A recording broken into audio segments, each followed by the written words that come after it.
Я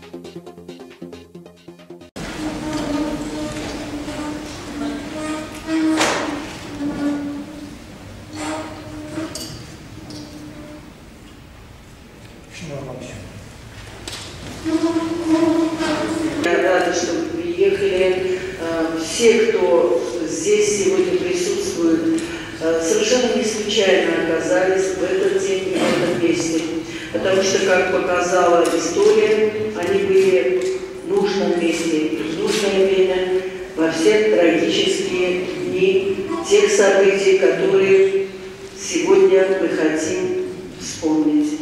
Мы хотели бы прежде всего и уже помянули всех невинных жертв, но я хотела бы перейти к той части моего слова, которой я хотела бы подчеркнуть значимость именно научной конференции. Дело в том, что то, что происходило в конце XIX века, весь XX век, и вот уже продолжается в XXI веке, называется и определяется словом геноцид.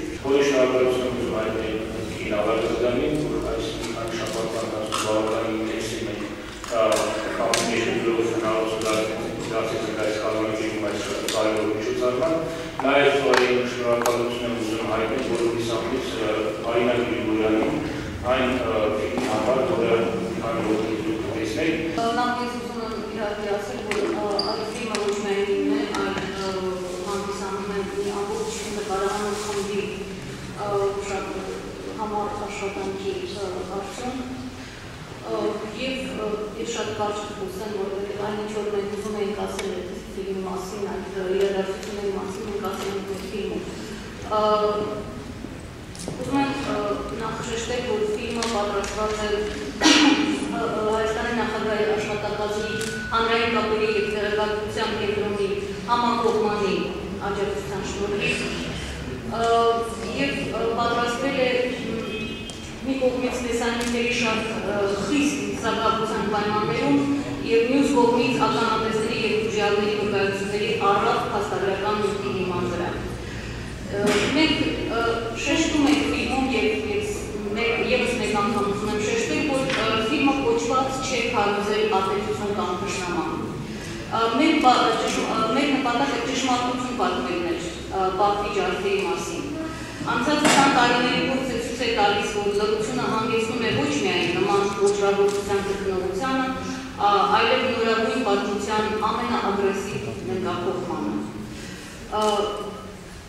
Մենք հուսով ենք, որ մեր ֆիլմը, որը առաջինն է սովորական ցեղասպանություն կոչվող մի նախագծի շրջանակներում, այդ նախագծի շրջանակներում կկարողանվել նաև պատրաստել նաև ֆիլմեր ադրբեջանական դեմ իրականացված այն ոչռագործությունների մասին և հուսով ենք, որ այս ֆիլմը արժանի սկիզբ կդառնա նախագծի, որ այն հարգանքի արժանի տուրք կհանդիսանա նաև սոցիալի ջարդերի զոհերի հիշատակի և ինչը ինձ համար ամենակարևորն է կծառայի նոր ցեղասպանությունների կանխարգելմանը ամբողջ աշխարհում։ Սա ժամանակակից Բաքվն է, քաղաք, որ ձգտում է կուրացնել իր ցուցադրական փայլավ ու շքեղությամբ։ Այսօր այստեղ խուսափում են հիշել նրանց, ովքեր այս քաղաքում ապրել ու արարել են հիմնադրի իրավունքով և անջնջելի հետ թողել քաղաքի նկարագրի վրա, այն ազգին, որ խորհրդային Ադրբեջանի համահիմնադիրն է։ Ներկայիս Բաքվի դերերը հակահայկականությունը բարձրացրել են պետական քաղաքականության աստիճանին, ձգտելով ոչնչացնել Բաքվի հայության և 1990 թվականի հունվարյան օրերի հրեշավոր հանցագործությունների մասին հիշողությունները։ Եվ այսօր քչերը կպատկերացնեն, որ այս քաղաքը ընդամենը 20 տարի առաջ խեղդվում էր այլյա մեջ, իսկ փողոցներում միջնորդել դաշնության և բարբարոսության խրախ ճարքեր բորբոքվում։ Ընդամենը 20 տարի առաջ։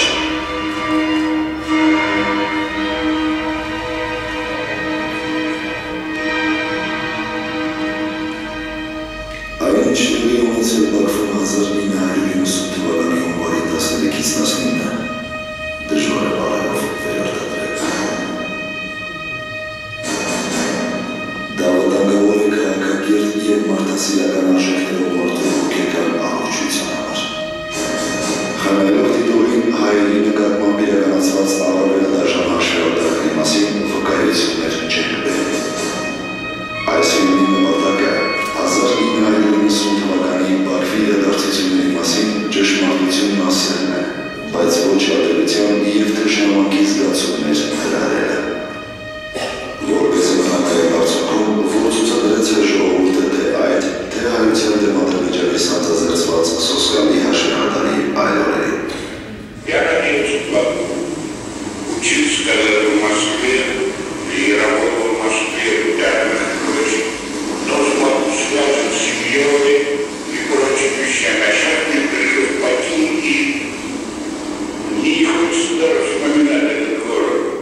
Շոտլանդիայի լոկալ վարքախոսները հավաքվեցին Լենինի հրապարակում։ Երեկոյան կողմ սկսվեցին աներևակայելի դաշնությամբ և սադիզմով կատարվող ջարդերը։ Հայկական թաղամասի մերձակաշրջանը դարձավ զարգացած սպանությունների թատերաբեմ։ Մարդկանց ցածր հետուկ շենքերի վերին հարկելից իսկ ամբողը հարձակվում էր հայերի վրա և ծեծերով սպանում։ Հանրահավաքների ժամանակ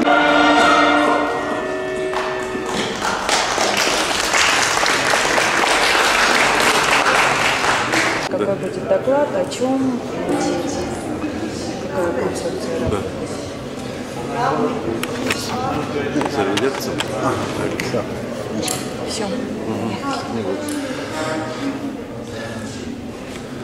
События, трагические события Сумгаита, Баку, это ведь не первый случай. Это цепь, которая, не прерываясь, проходила вот на протяжении еще и до революционного периода, и в тяжелые годы 18-го года. И все это имеет свою подоплеку. А подоплека заключается в идеологии пантюркизма, которую тщательно проповедуют так называемые кавказские турки, которые потом в 18 году получили новое название, которых назвали, Нури Паша назвал азербайджанцами. Вот. И эта идеология пантюркизма, к большому сожалению, под разными соусами и сегодня в Азербайджане существует. И это ненависть к лицам христианской национальности, это ненависть к тем, кто является не их соплеменником, лицо другой национальности, другой веры. Вот эта ненависть выливается вот в такие кошмарные совершенно результаты, которые мы видели. Ведь то, что происходило в Баку, вы знаете, нам известна ведь капля из того, что было. И самое ужасное, что руководство тогдашнего СССР несет полную ответственность. И это Горбачева, один из первых, он должен предстать перед судом, международным судом, за то, что допустил, за то, что потакал тем азербайджанским националистическим. Это даже не круги, понимаете, это руководство Азербайджана тогдашнее, которое всячески провоцировало все это. Ведь на площадях в Баку в первую очередь стояли секретари Компартии тогдашней, ну, уму непостижимо, понимаете, что секретари Компартии, да, стояли и призывали к уничтожению армян.